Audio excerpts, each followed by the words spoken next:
We have a return update on AJ Lee, plus the latest on WWE's draft plans, and in a Cultaholic exclusive, we'll tell you about how Matt Riddle no-showed and ripped off a charity wrestling event. It's all in the Cultaholic wrestling news right now. Let's light it up. Oh, we'll get to the Matt Riddle story in a minute. Let's light it up like the diamonds in the night of the sky. AJ Lee return-flavoured update for you now. Very heavily hinted on WWE programming that AJ Lee is en route back to the company. Well, it would make sense, wouldn't it, Tom? Down with the Lacey Evans, which I know is what everybody really wants, is to go back to 2019. Becky and Seth taking on a man and a woman, Lacey Evans being the lady involved. Obviously, we can't have Baron Corbin this time. It's going to be CM Punk, which is another downgrade, quite frankly. But imagine if it was Baron Corbin. Oh, what a joy.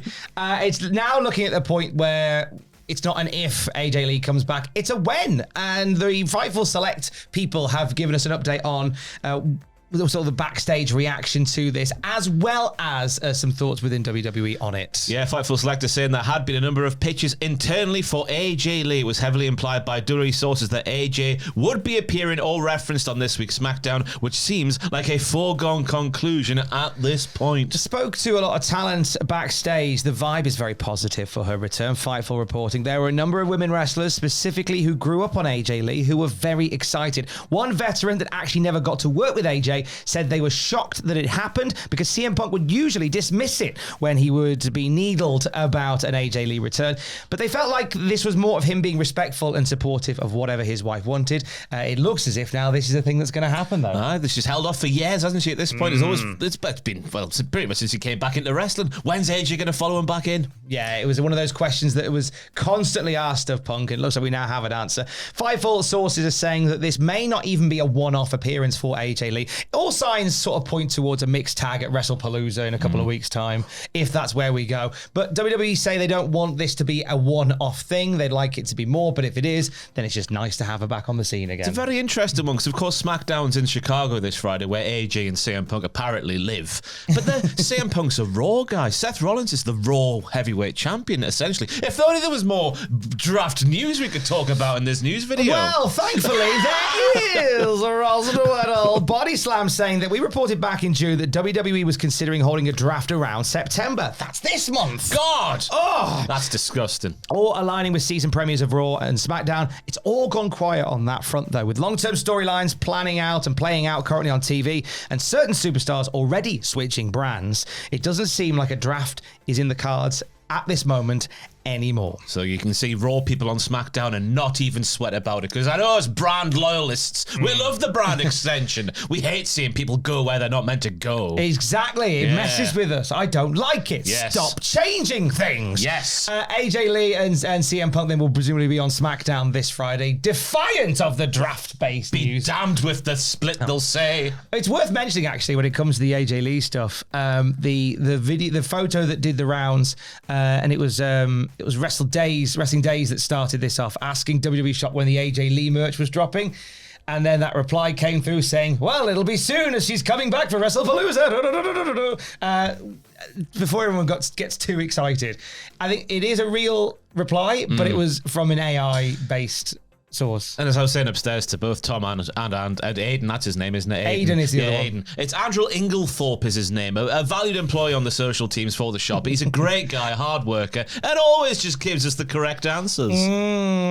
Don't think he does. So that's done the rounds. I think it's worth pointing that one out. This will probably end up doing the rounds quite a bit today. Some Matt Riddle flavoured news. So across here in the United Kingdom, there was a show that was planned from back in May. Al Snow launching a new promotion called Global Wrestling Kingdom. And their first show, A New Kingdom Rises, took place this past Sunday in Barnsley. Since May, the main event is set Simon Miller versus Matt Riddle. Why? Exactly. Because it would be a good match. So that was the case. However, on the night, it was announced at the very start of the show, after the Mayor of Barnsley cut the ribbon to start the show. The Mayor of Barnsley? The actual Mayor of Barnsley cut the ribbon to start the show. After the Mayor of Barnsley came out, Al Snow appeared and announced to the live crowd that Matt Riddle was not there. But what a treat. They got Grado instead. come on. Yeah. Grado and Simon Miller headlined that show. Everybody had a good time. And it was it was a real fun show. Seemed to go down really well with the audience, have Grado there as well. But what of Matt Riddle? Sources close to the situation, I'll read this so I get this 100% correct, revealed to Cultaholic, yes, we've got the scope this time, that Riddle was booked for the GWK event through his manager several months ago, but Riddle recently expressed concerns about his flight, claiming it was cheap, and his unhappiness about being in a hotel room in Barnsley for 2 days. Barnsley's not that bad. It's not that bad in Barnsley. Now, after Riddle revealed his concerns, GWK tried to organise some pro wrestling seminars so he could make some extra money whilst in the United Kingdom. But they were unable to finalise any events on such short notice. Now, Matt Riddle didn't cancel his booking, but he never travelled to the United Kingdom, and a driver was left waiting several hours for Matt Riddle to arrive, according to our sources there. So he hadn't made it clear that he was not going to arrive at the time that he said.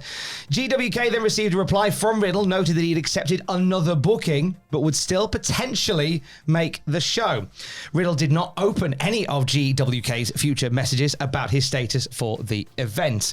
And then you may have seen online a couple of things. You would have seen Matt Riddle hanging around at the Real American Freestyle event, which was on the day before his booking in Barnsley. And you would have seen him pop up potentially at a wrestling promotion in Boca Raton, which he wasn't planned for, but suddenly was available to do. Yeah.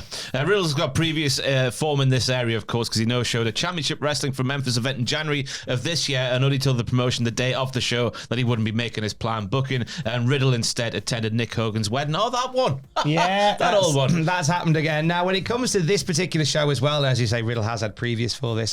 The concern from this means that GWK had to give out a lot of refunds for meet and greets and such that they had sold for the event. And also sources noted that Matt Riddle has yet to return the deposit that was paid for him to be part of that event. This was an event that was raising charity money for the mayor of Barnsley's chosen charities, which were supporting survivors of domestic violence and supporting homeless veterans. So money from this show was going towards the mayor of Barnsley's chosen charities.